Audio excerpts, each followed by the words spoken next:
안녕하십니까. DFW 이슈와 투자사의 강호빈입니다. 오늘 이 시간에는 살 것이냐 팔 것이냐 그것이 문제로다라는 주제로 토론을 시작해 보겠습니다. 이번 주에도 DFW 이슈와 투자 메인의 데이빗 김씨 모셨고요. 네, 안녕하세요. 네, 안녕하세요. 네. 데이빗 김씨가 그때 언급 한번 하시고 저희가 재차 강조했던 명언이 있죠. 비즈니스는 일자리를 창출하고 투자는 부를 창출한다. 사실 많은 분들이 비즈니스가 부를 창출하고 일자리 창출은 가버먼트에서 하는 거 아니냐 이런 식으로 말씀하시는 분들이 많은데 이 부분에 대해서 다시 한번 이렇게 설명 좀 해주시고 또 개인적인 일화라든지 재미난 에피소드가 있으시면 또 이야기해 주시고 하면 좋을 것 같네요. 네, 상당히 제가 좋아하는 그 프레이즈고요. 네. 비즈니스는 직장 창출이다 라고 우리가 자신 있게 얘기할 수 있는 이유는 이 미국 제도도 그렇고 비즈니스 하는 사람들의 이 책임이 돈을 많이 벌어서 챙긴다라는 것보다는 비즈니스를 효율적으로 잘 운영해서 많은 사람들이 직장을 가져서 행복하게 살아가는 데 있고요. 그리고 한번 좀 더 멋있는 이야기를 제가 또 하나 던지고 싶은데, 그 100만 불을 버는 회사의 사장보다는 직원들이 100만 불을 버는 직원을 많이 갖고 있는 회사의 사장은 어떨까요? 그죠? 대부분 우리가 비즈니스 한다 그러면은 나는 100만 불을 벌고 싶다라고 하지만 그게 아니라 나는 100만 불을 버는 직원들을 만들어내겠다. 그러면 이 일하는 분들도 꽤 열심히 일하시겠죠, 그죠? 네. 그래서 그런 차원에서 우리가 좀 이야기를 좀 하고 싶은데, 얼마 전에도 이제 또 다른 분이 또 연락이 오셔서 말씀을 나눴는데, 열심히 세금보고를 하셨대요. 돈도 사업하시면서 많이 버시고, 그 다음에 세금보고를 했기 때문에 그걸로 무엇인가를 하고 싶으시고, 또 그래서 투자를 하고 싶으신데, 바쁘셔서 열심히 이제 투자를 못 하셨다 라고 이야기를 하시는데, 그분 같은 경우는 조금 제가 볼 때 좀 특이했던 게, 본인이 하는 사업체를 이제 리테일 하시는데 리테일 건물을 직접 소유하고 싶어 하시더라고요. 근데 문제는 지금 그런 물건들이 귀하기 때문에 그래서 세금 보고는 많이 했는데 건물은 사고 싶은데 물건이 없으니까 어떻게 해야 될까라고 해서 그러시면서 시간만 지나가는 이제 그런 중에 이제 저하고 연락이 돼서 그래서 제가 이제 좋아하는 그 내용이 있잖아. 집을 이제 10개까지 그렇죠. 이제 사셔라. 꼭 그거에 대해서 제가 한번 말씀을 드렸는데, 이쪽 이제 한번 화면 보시면은 이제 여기 그 오브젝티브가 이제 owning 이제 ten홈즈잖아요, 그죠? 저희들이 이거를 시작하게 된 이유가 집 1개가 아닌 집을 10개까지 한번 사보자. 이제 그런 이제 챌린지를 이제 던져 드리고 싶고, 또 이제 그렇기 위해서 우리가 준비해야 되는 세금 보고라든지 등등 그런 것도 우리가 준비를 하면서 어느 정도의 계획을 가지고 집 10개를 갖는, 그게 한 번 10개 사는 게 아니라 그죠? 1년에 이제 한두 개씩 이제 사면서 이제 만들어 나가는, 그래서 거기에 이제 목적이 있고요.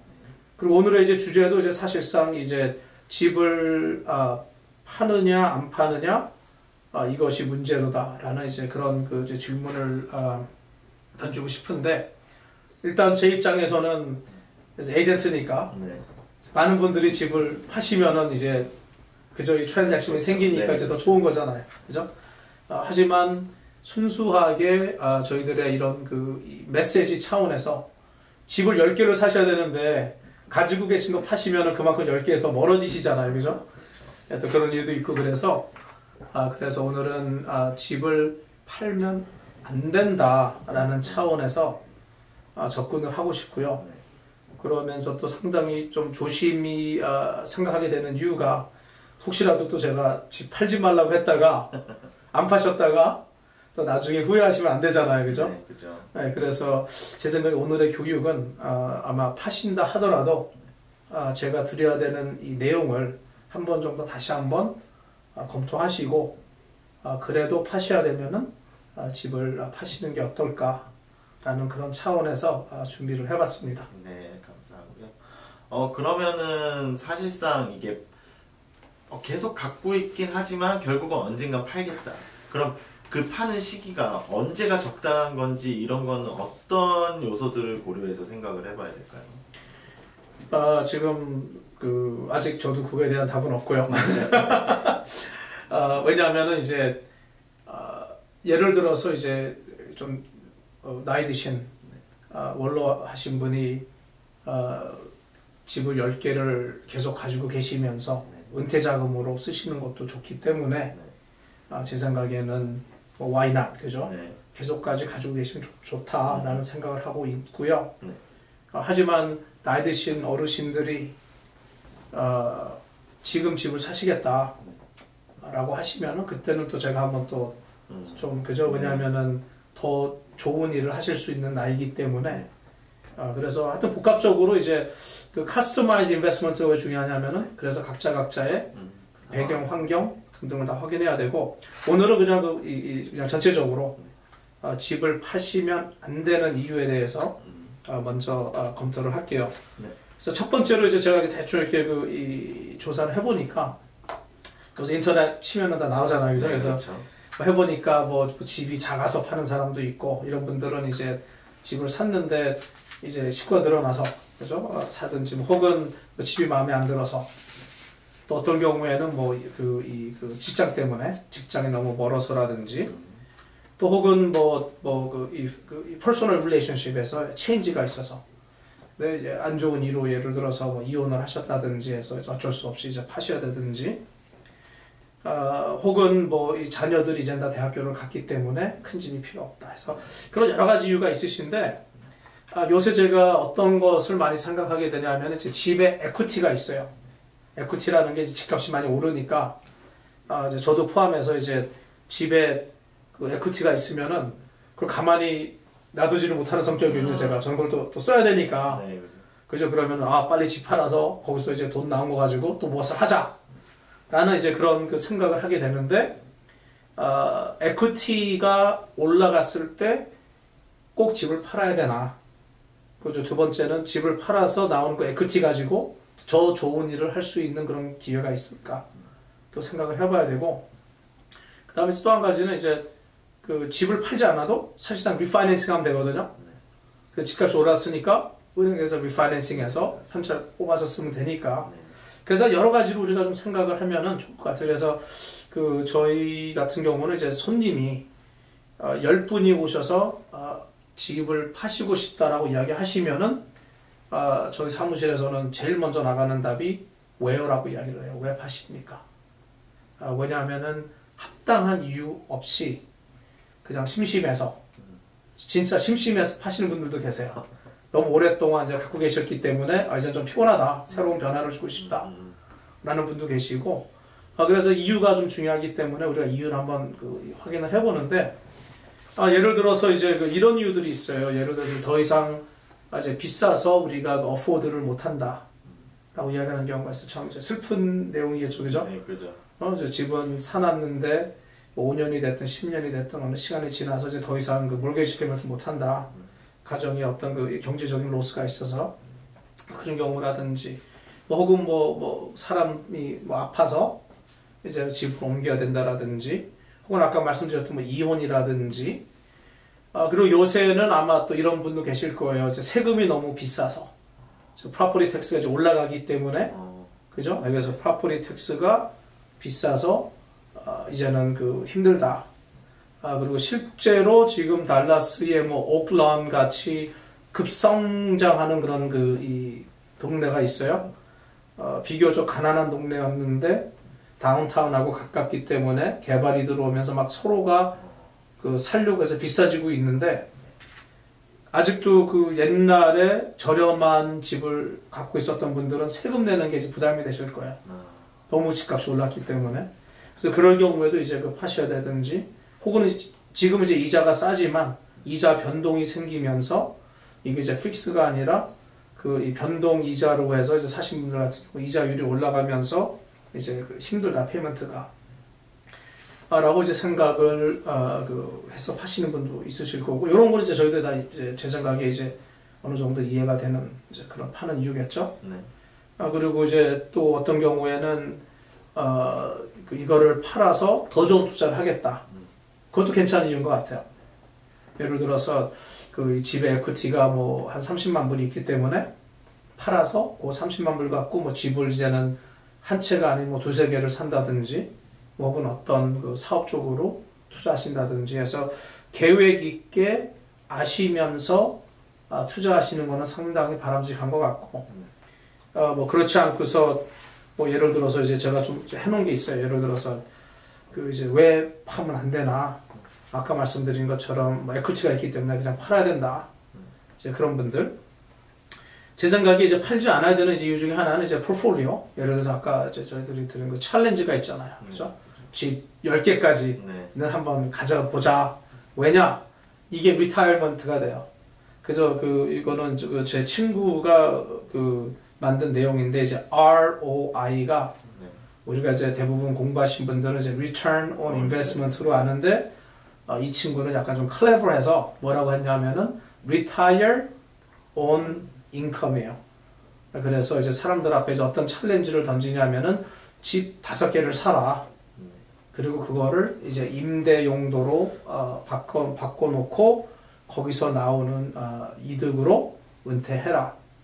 라고 이제 하는 친구가 있어요. 그래서 Retire on Income에서 실제로 이제 인터넷 찾아보면은 이제 그 친구의 그 웹사이트도 나오는데, 어쨌든 은퇴 차원에서도 좋고, 그렇기 때문에 제 생각에는 이제 계속 집을 갖고 계시면 좋을 것 같고, 그리고 집을 이제 사고 파실 때 잘 이해를 못 하시는데, 한번 집 사고 팔 때 강 실장님은 몇 %의 비용이 든다고 생각하세요? 제가 갑자기 여쭤봐서 좀 죄송한데.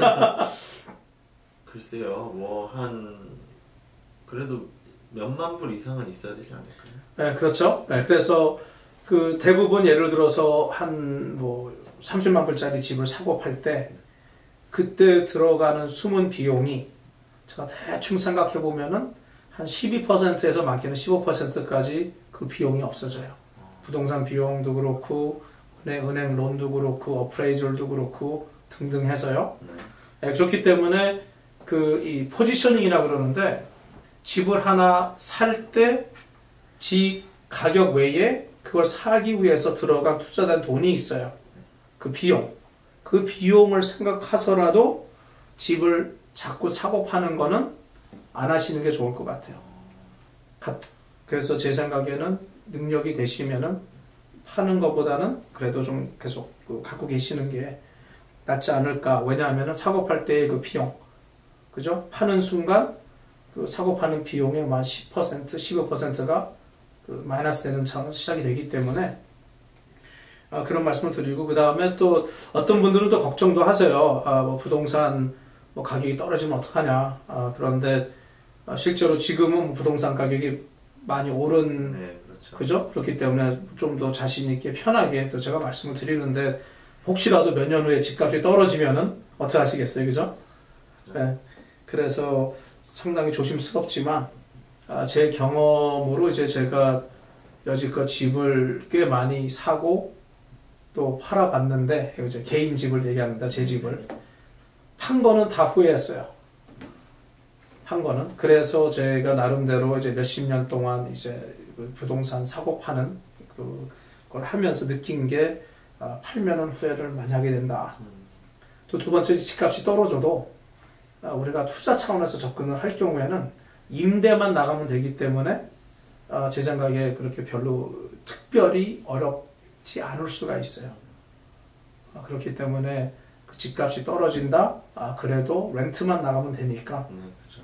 자, 거기에 이제 이 요점을 두고, 또 미국 정부가 제가 제 기억에 아마 1996년에 정치인들이 인큐먼트라는 단어를 안 쓰기 시작했어요. 인큐먼트가 뭐냐면은 재출마하는 정치인들인데, 그때 재출마한 정치인들은 그냥 다 잘렸어요. 뭐냐면은 미국 시민들이 미국 정치에 대해서 안 좋게 생각을 했는데, 그 배경이 바로 부동산 가격이 하락했기 때문에 그래요. 그래서 정치인들하고 그 부동산의 그 밸류하고는 사실상 상당히 그 중요시 움직여요. 그렇기 때문에 이 부동산은 꼭 정치인들이 뒤에서 어느 정도 많이 그 부동산이 잘 되게끔 키워주려고 한다라는 그런 생각을 하시면 좋을 것 같고, 그 다음에 두 가지 더 말씀드리고 싶은데, 하나는 이제 Korean American Power Base예요. Korean American Power Base라고 제가 얘기를 하는데, 부동산이 이 한인 사회에 어느 정도의 그 미국 사회 안에서의 힘의 그 바탕이 돼줘야 돼요. 그래서 한인 사회가 미국에서 인정받기 위해서는 더 많은 부동산을 소유해야 되고, 또 후세에도, 그죠, 우리의 그 다음 세대에도 넘겨야 되는 거고, 제가 그때 한번 말씀드렸던 것 같은데, 미국 군인들이 해외에 나가서 싸우는 이유가, 그죠, 우리의 그 권리를, 우리의 자유함을 챙기기 위해서 미국 군인들이 해외까지 나가서 싸우는데, 우리한테 주는 그 자유, 권리가 여러 가지가 있겠지만 그 중에 중요한 것 중에 하나가 바로 이 property거든요. personal property. 그래서 우리는 이 그 자유를 최대한 만끽해야 되는 거고, 이 자유함을 최대한 활용하기 위해서는 그 부동산 투자를 꼭 해야 되는 거고, 그래서 우리가 그 영어로 이제 그 landlord라는 이야기가 있어요. landlord. 그죠? landlord가 우리 뭐 한국말로 해석하면은 뭐 주인이거든요. 그죠? 건물 주인 혹은 땅 주인, 주인인데, 그러면은 이 건물 주인이 주인이면은 그럼 우리는 하인이 되는 거잖아요. 네, 그렇죠. 그죠? 이 건물 안 갖고 있는 사람들은 사실 얼마나 웃겨요, 그죠? 하인.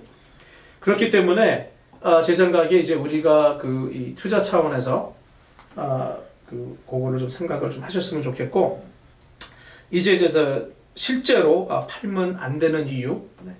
요거를 이제 저희들이 이 화면을 보면서 제가 설명을 드리고 싶은데, 요 화면 보시면서 요거까지 한번 생각을 해보시고, 그래도 파셔야 되면은 그때는 파시고, 네, 아니면은 계속 가지고 가셨으면 좋겠습니다. 네. 네. 네. 그러면 이제 보시면서 말씀을 나누고 싶은 내용이, 여러분들이 이제 이 론을 받으시고 열심히 이제 그 모기지 페이먼트를 하시는데, 이 차트를 보면서 우리가 한 가지 알아야 될 게 있어요. 뭐냐면은 론을 하실 때 처음에는 이자가 더 많이 나가고 원금은 조금씩 없어져요. 그래서 여기 차트 보시면 이제 빨간 줄이 있고 파란 줄이 있고, 맨 위에는 이제 100%로 시작이 되는데, 여러분들이 내는 그 몰기지 페이먼트를 100%로 잡았을 때 처음에는 거의 뭐 한 3% 정도가 이자로 없어지고, 밑에 한 10 몇 퍼센트 정도만 원금이 없어져요. 그리고 시간이 지나고서 한참 후에 이제 50% 원금이 없어지고, 그 다음에 50% 이자가 없어지는 이제 그 중간 포인트가 이제 초록색으로 나오는데, 요거는 이제 30년으로 이제 봤을 때 그린 그림이고, 요거를 보여드리고 싶은 이유는 대부분의 이 집을 가지고 계신 분들이 7년 안에 다 파세요. 그리고 난 다음에 또 새로운 집을 사시고 또 재융자를 하시는데, 그렇게 하실 때마다 실제로 제일 행복해하는 것은 은행이고요. 왜냐하면은 원금은 시간이 지나면서 많이 없어지고 이자율은 조금 받는데, 지금 같은 경우 그 집을 파시든지 하시면서 모르게지를 없애시기 때문에 은행 같은 경우는 더 이제 행복해할 수 있죠. 그래서 여러분들이 이제 집을 파실 때 몇 년의 몰게지를 갖고 있었는지도 한번 계산을 해보시고, 그리고 결정하시는 게 좋을 것 같아요. 그래서 또 다음 화면 이제 보시면은 뭐 10년, 15년, 20년, 30년의 그 픽스 레이트 이런 그 몰게지가 나오는데, 요거를 이제 제가 보여드리고 싶었던 이유는 30년 하게 되면은 이 50% 중간선까지 갚는데 19년이 걸려요. 자, 반대로 15년 하시면은 한 12년 정도 되면은 50% 미만으로 해서 이제 줄어드는 이제 그런 스케줄로 해서 나온 거고, 요거는 이제 4% 이자일 경우에 나온 도표고, 이걸 보시면서 이제 아셔야 되는 거는 15년 하면은 더 좋다, 30년보다.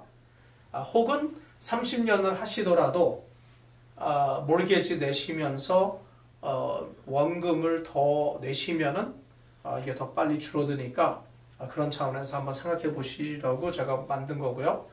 그 다음 이제 화면 또 가보시면은 여기 이제 중요한데 왜 중요하냐면은 이제 20만 불짜리 집을 5만 불을 다운하시고 15만 불 론으로 3% 이자로 15년을 하셨어요. 요렇게 했을 때 15년 후에는 이제 다 없어지는데 그 이제 갚아야 될 돈이 보시면은 15년일 경우에 처음에 페이먼트가 1,036불이잖아요. 그죠? 매달 1,036불씩 쭉 내야 되는데 원금이 661불이 없어지고 인트레스트는 375불이에요. 그렇게 해서 내시면서 쭉쭉 이제 줄어들거든요. 그래서 이 원금이 계속 늘어나죠. 이제 이 갚는 그 포션이 늘어나면서 이자는 줄어들잖아요. 그래서 맨 끝에 가면은 이자가 375불 처음에 시작했던 게 쭉 내려가면서 결국에는 뭐 200불, 100불 하면서 63불, 33불, 3불로 내려가는 거예요. 한번 생각해 보세요, 여러분. 여러분이 집을 뭐 한 12년을 혹은 뭐 10년을 갖고 있었어요. 그리고 나서 나 집 팔래 라고 하셨을 때 15년 융자 하셨을 때 만약에 10년 갖고 계시면서 파시려고 하시면은 실제로 이자가 나가는 거는 119불밖에 안 되고 원금이 917불이 본인의 그 파켓으로 들어가는 거예요. 그래서 만약에 집을 오래 갖고 계실수록 집을 안 파시는 게 더 좋다라는 차원에서 저희들이 요것을 이제 보여드리는 거고요. 자, 그 다음 화면 이제 가보시면은 그래서 이제 항상 저희들이 이제 ROI 항상 얘기하죠. Return on Investment에서 세 가지 Rental Income, Principal Reduction, 그 다음에 Value Appreciation 그 세 가지가 있는데 오늘은 제가 그 Principal Reduction에 대해서 한번 생각해 보시라고 요 표를 제가 준비해 봤어요. 그래서 Principal Reduction 즉 원금이 없어지는 것을 지금 이야기하고 있습니다. 원금. 그래서 다음 이제 화면 보시면은 요거는 제가 어떤 시나리오를 이제 그려봤냐면은 역시 20만 불짜리 집을 5만 불 다운해서 15만 불을 은행에서 빌렸는데 15년 융자해서 3%의 이자율로 이제 집을 빌렸고 프로퍼티 텍스가 5천 불이라고 이제 가정을 했을 때 그리고 1,600불에 이 집을 렌트했다라고 생각을 하면서 이제 쳐다보는 건데 지금 요 시나리오에서는 실제로 한 달에 그 렌트비로 해서 들어오는 수입은 없어요. 예를 들어서 이제 테넌트가 1,600불을 주면은 그 1,600불 가지고 프로퍼티 텍스하고 그 다음에 몰게지를 내면은 그걸로 끝이에요. 하지만 이 원금이 없어지는 것을 보여드리기 위해서 제가 이걸 그린 거고 첫 해에 8,000불이 제 파켓으로 들어오는 거예요. 원금이 갚아져 나가는 거고 그래서 2년, 3년, 4년, 5년 지나면서 보시면은 이 15만 불 빌린 집이 5년 후에 쳐다보시면은 10만 7천 불로 줄어들어요. 5년 갖고 계셨는데 거의 4만 3천 불이 없어진 거죠. 5년 후에는. 하지만 이 돈은 우리가 직접 우리가 현찰화해서 쓸 수 있는 돈은 아니고 은행에 갚아야 되는 빚이 원금이 이만큼 줄어든 거예요. 14.25%예요. 14%면은 투자하는 차원 입장에서는 상당히 높은 퍼센테이지입니다. 그래서 이거를 보시고서 내가 집을 갖고 있었는데 팔아야 되나 말아야 되나 할 때 대부분 어떤 생각을 하시냐면은 집을 임대를 해서 한 달에 나 요것밖에 안 들어와 라고 생각을 하시는데 꼭 그렇지가 않아요. 한 달에 들어오는 그 임대비도 있지만 이 원금 없어지는 것까지 계산을 하시고 그리고 나서 전체적인 것을 보시고서 이 한 달에 들어오는 돈은 요만큼이고 원금이 없어지는 것은 이만큼이고 그 다음에 세 번째로 이제 시간이 지나면서 집값이 오르잖아요. 집값이 오르는 거는 이만큼인데 전체적인 것을 이해를 하시고 난 다음에 그래도 내가 집을 팔아서 더 좋은 투자를 할 수 있다라든지 뭐 혹은 이제 가장 형편이 어쩔 수 없이 꼭 팔아야 된다라든지 하면 이제 그때는 파셔야죠. 네, 그리고 전문가 꼭 찾아가셔서 집을 어떻게 파셔야 되는지 그때는 부동산 에이전트 꼭 만나서 상담을 하시면 좋겠고, 아마 한 가지 정도 제가 예로 좀 드리고 싶은데, 어떤 분이 그 집을 현찰로 구매를 하시고 그리고 나서 이제 두 번째 집을 사시고 싶어 하세요. 그리고 첫 번째 집은 파시려고 했어요. 왜냐? 두 번째 집에서는 꼭 현찰로만 팔아야 된다라는 그런 조건이 걸려 있었어요. 은행 융자는 안 된다 그래서 이분이 찾아오셨을 때 집을 팔아야 된다. 그래서 당연히 저희들은 항상 물어보거든요. 왜 파십니까? 하니까 두 번째 집을 구매할 때 현찰로 사야 된다라고 했다라고 해서 제가 말씀드린 게 그러면은 이렇게 하시면 어떻겠습니까? 그래서 틀린 게 그 리파이낸스였었어요. 첫 번째 집은 재융자를 받으시고 그리고 그 렌트해서 임대하는 사람한테 주고 임대하는 사람에서 들어오는 돈으로 그 재융자한 거는 갚고 그리고 그 이 재융자에서 뽑은 현찰로 두 번째 집은 구매하시고, 그럼 결론적으로 이분은 어떻게 되세요? 집이 두 개가 생기시는 거고, 첫 번째 집은 재융자를 통해서 현찰을 뽑았고 하지만 임대를 줘서 임대하는 사람이 몰개지 갚아가고 그리고 본인이 원했던 새로운 집으로 이사도 하실 수 있고, 그래서 그런 차원에서 저희들이 이 손님들한테 꼭 집 하시기 전에 한번 생각해 보시라고 말씀을 드리고, 그래서 저희들이 이번에 타이틀은 팔아야 되냐 말아야 되냐 이것이 문제도다 라고 제가 한번 재미있게 한번 지어본 거고요. 여러분들 꼭 집을 파실 때는 한두 번 더 생각을 해보시기 바랍니다. 감사합니다.